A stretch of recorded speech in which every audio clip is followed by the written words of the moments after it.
I'm Claire Harrison, 38, and I was helping Mrs. Peterson choose a scarf at my boutique when my phone buzzed with a text from Mark, my husband of 12 years. I'm leaving you and moving to Miami with my 20-year-old girlfriend. I've already emptied our joint account, haha. My hands didn't shake, my voice didn't waver, but my eyes tightened slightly, the only sign that my marriage had just imploded. I wrapped Mrs. Peterson's purchase in our signature silver paper, smiled, and locked up the boutique for the day. Mark probably imagined me in tears, shattered by his betrayal. Instead, I was calm, my mind sharp. The signs had been there for months. Late nights at work that didn't match his pay, new passwords on his phone, his sudden obsession with the gym and trendy clothes, chasing a youth long gone. 3 months ago, I'd found a receipt for a dinner for two at an upscale restaurant on a night he'd claimed to be working late. That same day, I'd opened a separate bank account at a different bank, quietly transferring my personal savings. When Mark suggested combining our accounts to simplify things, I'd agreed, leaving just enough in the joint account, about 2 months' worth of deposits, to avoid suspicion. The rest, along with records of his suspicious transactions, was safely tucked away. Another text arrived. Don't bother begging. Melissa and I leave tomorrow. I'll send for my things. Melissa, the new receptionist at his office, had laughed too loudly at his jokes at the company Christmas party, her hand lingering on his arm. She was young enough to be his daughter, naive enough to think she was special. I didn't respond. Instead, I called my lawyer, consulted 2 months ago after finding hotel charges on our credit card. It's time, I said. He made his move. The papers are ready, she replied. I'll file tomorrow. Want him served in Miami? No rush. Let him think he's won. Another text from Mark. I know this is hard. You're not getting any younger. At least you have your little shop. My little shop, the boutique I'd built from nothing, now out-earning his middle management salary, was my pride. Its profits were separate from our joint finances, a choice Mark had mocked. I smiled, thinking of the certified letters awaiting him in Miami. That evening, in my grandmother's house, kept in my name despite Mark's pleas to add his, I flipped through our wedding album. Mark looked different then, before his midlife crisis turned him into a caricature, wearing tight shirts over a softening middle, using slang that sounded absurd at 45. His texts kept coming, each more condescending. I've been planning this for months. Melissa understands me. You'll find someone your age. I told my family we grew apart.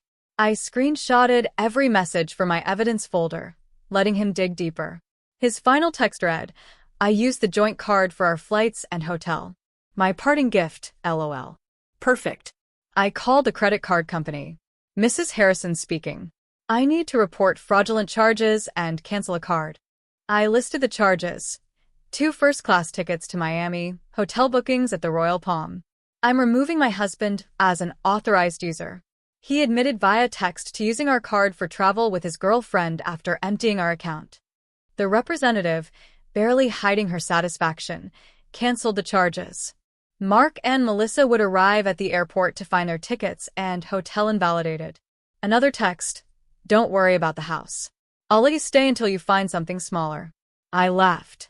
Did he forget the house was mine? Another buzz, I know the shop means a lot. We'll work out a fair payment for your half.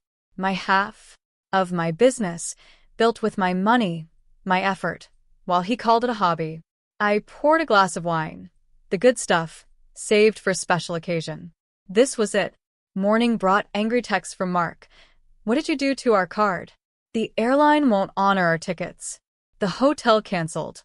I silenced my phone and headed to the boutique. Friday was our busiest day, with new designer handbags to unpack. Life moved on, even if Mark didn't. At noon, his mother called. Mark says you've been controlling, driving him away. Now you're causing problems with his travel. I put her on speaker, arranging a window display. Did he mention emptying our account and charging tickets with his girlfriend? Silence. Well, he said you left him no choice. I offered to read his texts mocking my age. Another pause. He was cruel.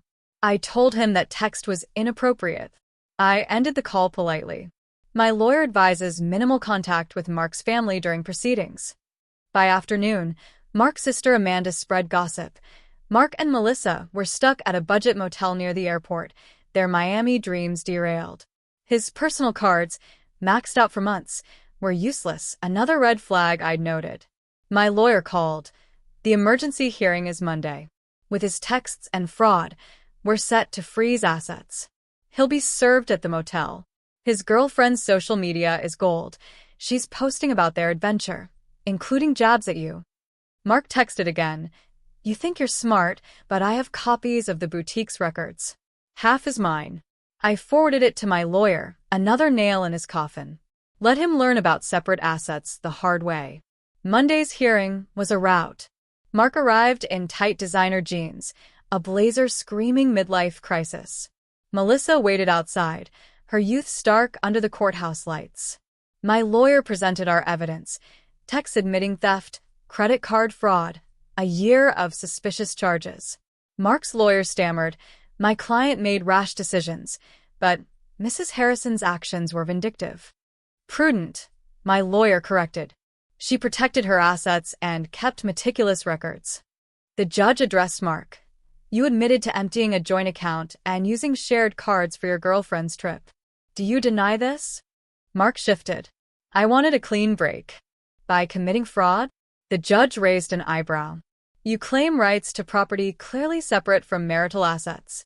My house deed, boutique incorporation papers, all in my name, sealed his fate. All shared assets are frozen. The judge ruled. Mr. Harrison, return the joint account funds within 24 hours. That money's gone, Mark protested. Then replace it, the judge snapped. The court frowns on funding paramours with shared cards. Outside, Mark hissed. You've destroyed me. I'll live with my parents. No, Mark, I replied. You destroyed yourself. I just protected what's mine. Weeks later, Mark tried claiming the boutique was his idea, even a partnership. My records disproved every lie. His family's tone shifted. Amanda admitted, he played the victim, but his texts, his actions, we're ashamed we believed him. His mother, tearful, said, I raised him better. I let their calls go to voicemail. Their drama wasn't my problem. The boutique thrived, boosted by local support. Women shopped to show solidarity, often buying more than planned. My ex tried something similar. One customer said, buying a handbag. Men like that don't expect us to be smarter. Mark's desperation grew. He tried online gambling, then a pyramid scheme, sinking deeper. Melissa left him for a coworker her age, her social media now preaching about toxic relationships. Mark moved into a garage apartment. His career stalled after an HR reprimand for his office affair. A year later, I opened a second boutique location. Local media featured my story, not as a scorned wife, but a savvy businesswoman. Young entrepreneurs sought my advice. Keep business and personal finances separate, I told them. Trust your instincts. Protection isn't paranoia. 2 years after Mark's cruel text, I spoke at a women's business conference about building and protecting a business. My little shop had grown to 5 locations, employing 30 people, featured in national magazines. Mark's betrayal was a footnote. His mother attended my flagship store's 5-year anniversary, admitting, Mark threw everything away. You showed us the difference between support and enabling.